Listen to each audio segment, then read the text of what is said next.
రైతులకు ఇబ్బందులు కలగకుండా చూసుకోవాలని, ఎక్కడైనా నకిలీ ఎరువులు, విత్తనాలు, పురుగుల మందులు విక్రయించినట్లయితే కఠినమైన చర్యలు తప్పవని, అవసరమైతే పీడీ యాక్ట్ నమోదు చేసి వారికి లోపలికి పంపించడం జరుగుతుందని జిల్లా కలెక్టర్ రాహుల్ రాజ్ హెచ్చరించారు. చిన్నశంకరంపేట మండలం గవ్వలపల్లి గ్రామంలోని ఆగ్రోస్ రైతు సేవా కేంద్రంలోని పలు ఎరువులు, విత్తనాలు, పురుగుల మందులను మెదక్ జిల్లా కలెక్టర్ రాహుల్ రాజ్ తనిఖీ చేశారు. ఎక్కడైనా విత్తనాలు, ఎరువులు, పురుగుల మందులతో పైన సమస్య వస్తే వ్యవసాయ శాఖ అధికార దృష్టికి తీసుకుపోవాలని ఆయన రైతులకు సూచించారు. కార్యక్రమంలో తహసీల్దార్ మన్నన్, వ్యవసాయ శాఖ అధికారి లక్ష్మీ ప్రవీణ్, ఆర్ఐ రాజు పాల్గొన్నారు.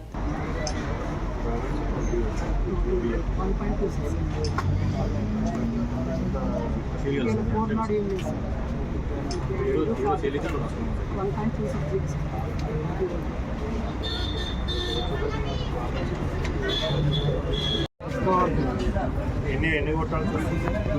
ఒకసారి కొట్టేది 4 సార్లు కొట్టింది. 4 సార్లు కొట్టింది. లాస్ట్ ఇయర్ కూడా 4 సార్లు కొట్టింది. మొత్తం పోతే భూమి ఖర్చు కొద్దిగా భూములు వేయడం 10 ఏళ్ళ ముందు ఎట్లుంటుంది?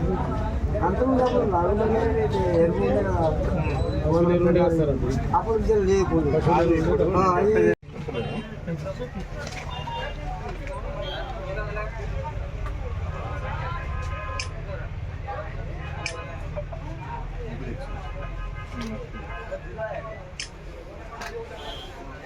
डायरेक्ट नंबर है वो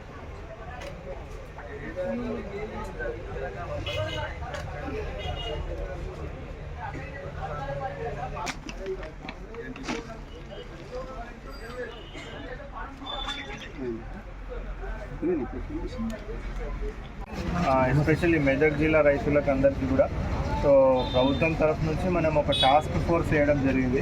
అగ్రికల్చర్ డిపార్ట్మెంట్, పోలీస్ డిపార్ట్మెంట్తోని కంబైన్ టాస్క్ ఫోర్స్ అన్ని మండలాల్లో కూడా వేసి అన్ని డీలర్ షాప్స్ ఏవైతే ఉన్నాయో, అంటే ఏవైతే మనకి సీడ్స్ కానివ్వండి, ఫర్టిలైజర్స్ కానివ్వండి, పెస్టిసైడ్స్ కానివ్వండి, సో వీటన్నిటివి కూడా షాప్స్ అన్నీ కూడా వెరిఫై చేసి ఎక్కడ కూడా రైతులు నష్టపోయే విధంగా నకిలీ విత్తనాలు కానివ్వండి, నకిలీ ఎరువులు కానివ్వండి, నకిలీ పురుగుల మందులు కానివ్వండి, ఇటువంటి ఎవరన్నా ఎక్కడన్నా చేసినట్టు మా దృష్టికి వస్తే సో వాళ్ళ మీద కఠినమైన చర్య తీసుకోవడం జరుగుతుంది. అవసరమైతే వాళ్ళ మీద పీడీ యాక్ట్ కూడా బుక్ చేసి వాళ్ళని లోపలికి వేయడం జరుగుతుంది.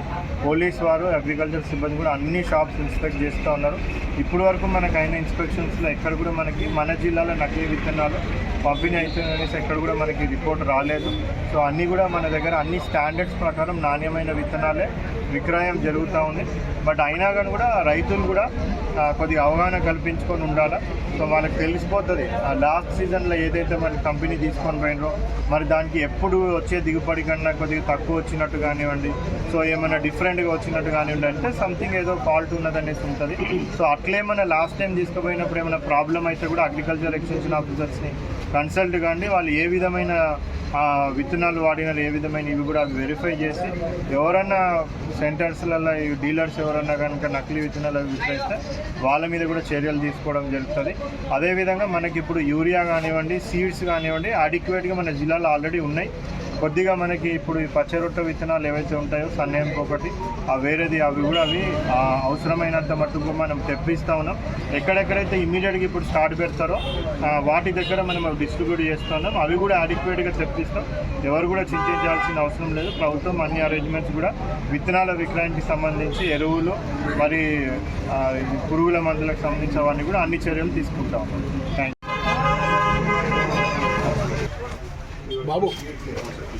వెళ్ళిపో. ఇవన్నీ మనం అప్రూవ్డే కదా మొత్తం. సో ఎట్లా ఐడెంటిఫై చేస్తున్నారు మీరు? సో దీనికి క్యూఆర్ కోడ్ ఇచ్చేస్తారు. కొట్టుకొని ప్రోడక్ట్ ఎవరు చేసినారో ఇక్కడ ఇచ్చినారని చెప్పేసి సో ఇది చెక్ చేస్తున్నారా? ఏదో ఒక ఫోన్ ఇవ్వండి చూద్దాం. కెమెరా పెడుతున్నాను.